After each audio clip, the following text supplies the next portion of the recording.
Hello beginner drivers, this is Mr. Van, and today is going to be the video of this week. First we are just going to be talking about our physical and mental goals, which is pretty simple. It's going to be intensity and anger management, which is, if you guys haven't seen the last two videos, go right ahead. But intensity is basically how you show your emotions or your intent or what you try to show off. So if you guys want to show that you are serious or that you guys are angry, you show that through your physical movements, how you hold yourself, and your facial expressions. So if you're angry, you're obviously not going to be smiling. Maybe you have your fist up in a fist, your hand up in a fist. If you're serious, you're not going to be really laughing or smiling. You might be stone-faced, which means very, I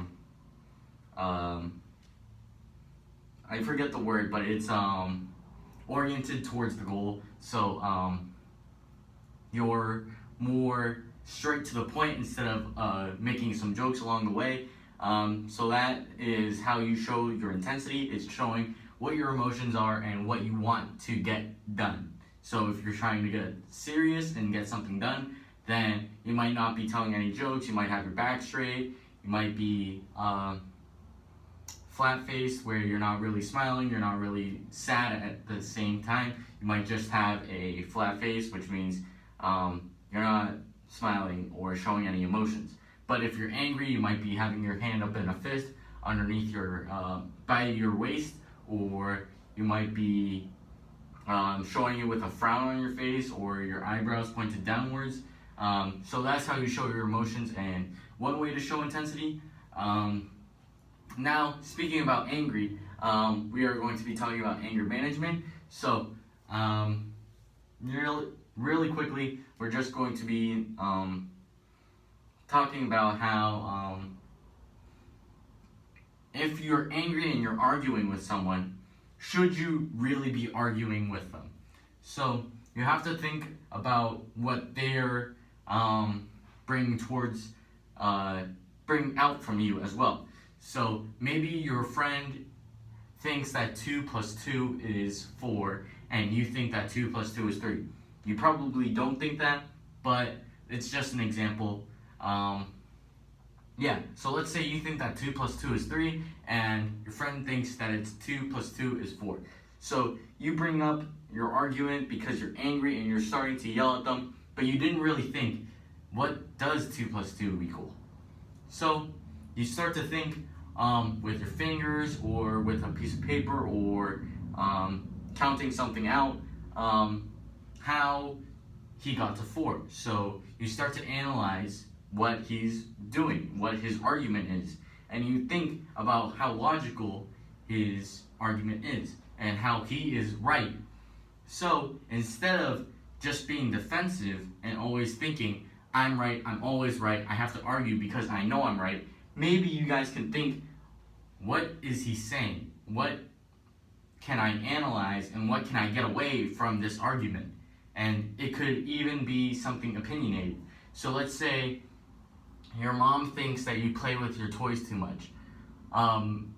She brings up the argument that you are not doing your chores or you're not doing your homework or something like that, while you say that you are doing your homework or you want some more fun or something like that. So now you have to think about what your mom is doing. Your mom is thinking that you're not doing your chores. So now you might be thinking, maybe I don't do my chores. So that's something that she's coming off of. But also, your mom is thinking about you now. She might be thinking, maybe the chores are really boring for him, and maybe I can make it a little more fun for him and make it a little game for him or something like that. Or maybe she's thinking, oh, he's not really having fun at home. Maybe this weekend I can bring him to the playground or something like that. So that is a couple ways of how thinking about what the other person is coming from and instead of arguing, thinking about what their side of the argument is and how that might improve your situation. So that was our physical and mental goal. We have a lot to do today because Monday there was no video because of Labor Day. So we have our form and our I don't want any trouble. We're gonna do that really quickly. Just talking about it. We're going to talk about our warm-up really quickly, and then we are going to be doing a bit of our form and our I don't want any trouble. I'm going to point out some little details. Hopefully they have everything in common, but I don't know what sort of details I'm going to point out because it's kind of right on the spot where I have to think what you guys might have trouble with. So, yeah, I'm going to think about some details that you might have trouble with. I'm going to try to correlate them all together, so put them all together so that they're kind of in the same category like I did last week with kicks, where I focused on the reed chamber. Yeah, so since we have a lot to do today, I'm just going to explain the warm-up really quickly. It's not going to be a super long warm-up because, again, you guys have a lot to do today, and I don't really want to make this an hour-long video or 45-minute long video, or I'm gonna try and not make it a half-hour video, but again, I'm sorry if I do. But yeah, I'm trying not to stretch this out too much, but for your warm-up today, it's gonna be basic warm-up stuff. You can do this with any sport because it's basically just working on your endurance, which means how long you can do something for. So, if you guys go to public school, you might have to do the mile, which you're running a mile, or you might have to do the pacer test. I don't know what you guys do in school, but I know I used to do the pacer test, and I know I do the mile now. So whatever you guys do, it's something similar to that. Maybe you guys can do as many laps back and forth from your yard that you want, or maybe you guys can do something like shuffles or crab walks or something. What I want you guys to do though is basically do laps. So it doesn't matter the laps to me, it's however long it takes for you guys to get tired. So maybe do one lap of different things every time. So maybe because I have a small amount of space, I'm going to show you really quickly. So from here, that wall, to here, I am going to just run. So here to here, I'm gonna run. So I get to the other side. Maybe this time I want to shuffle. So I have my hands up. I'm gonna shuffle my feet together and then go to the other wall. Maybe this time I want to crab walk. So I get on my hands and my feet and go like this. And then maybe this time I want to bear crawl. So I bear crawl all the way over there. So it's really up to you guys. I recommend doing 4 things. So just like I did running, I did shuffling, I did crab walks, and then I did a bear crawl. And then if you guys aren't tired from that, go for one more repetition of that. So if I were to do this again, I run, I shuffle, I crab walk, and then I bear crawl. And just repeat that over and over until you get tired, you're sweating a little bit, and you're ready to move on to your form and your I don't want any trouble. So now that we've talked about our warm-up, we are going to move on to our form and our I don't want any trouble. So again, because there was no video on Monday, I'm going to try and cram this into a really small segment so that you guys can just do this in like a 20-minute video, because that's a normal amount of time to do this. So hopefully I can get some details in so that you guys can improve and get ready for graduation, which I think is in 3 weeks. It might be 2 weeks. I might be counting wrong, but yeah. So first, your form, you get your feet together, dragon form 2. So you put up 2 fingers, sir. You get into your left guard stance. You do a touchdown. Sorry, when you do your guard stance, make sure you guys have that toe heel line. So let's say my target is right in front of me. I want to make sure my front toes are in line with my back heel, and then I need to make sure that line is also with my target. So let's say my target is right here. I want to make sure my toes and my heel are in line with that. That doesn't mean point your toe and your heel at the target. It means make sure that if you were to draw a line from your back heel to the target, that your toe is right in the middle. So I'm in my guard stance. I do a touchdown, twist and punch. I get into the cat stance, front kick. I do twist and punch.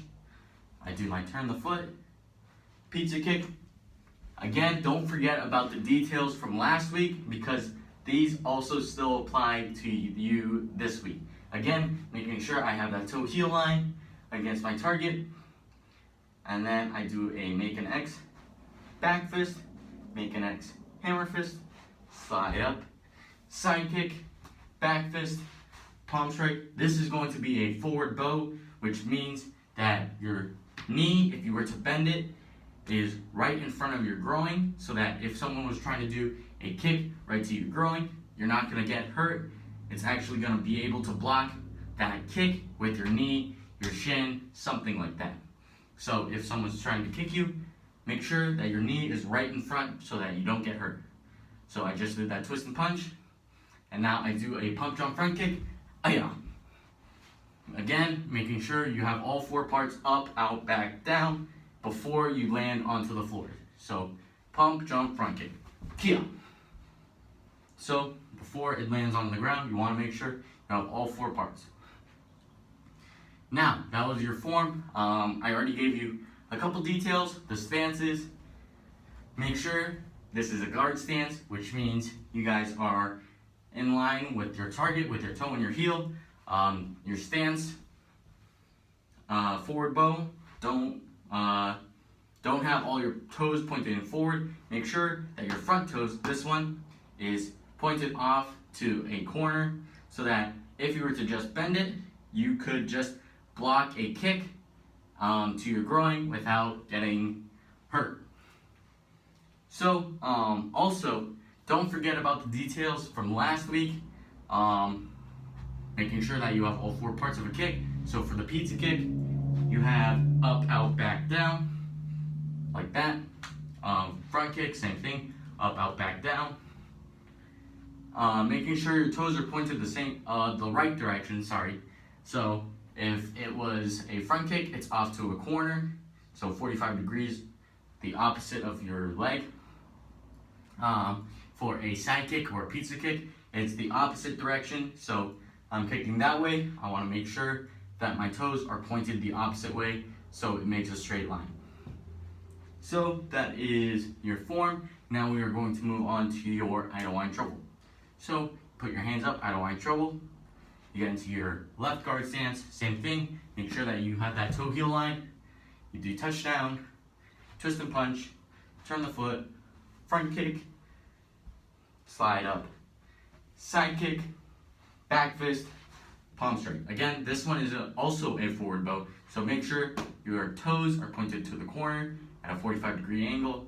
Not the same 45-degree angle as a front kick, but the opposite one, so that way, so that if someone was trying to kick you in the groin, that you would be able to block by just bending your knee.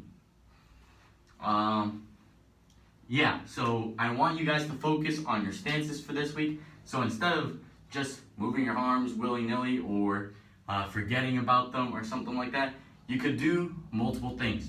So one drill that I do sometimes is I put my hands in my pocket and I just focus on the stances. So I'm in my guard stance, and then I go into a forward bow, then I get into cat stance, and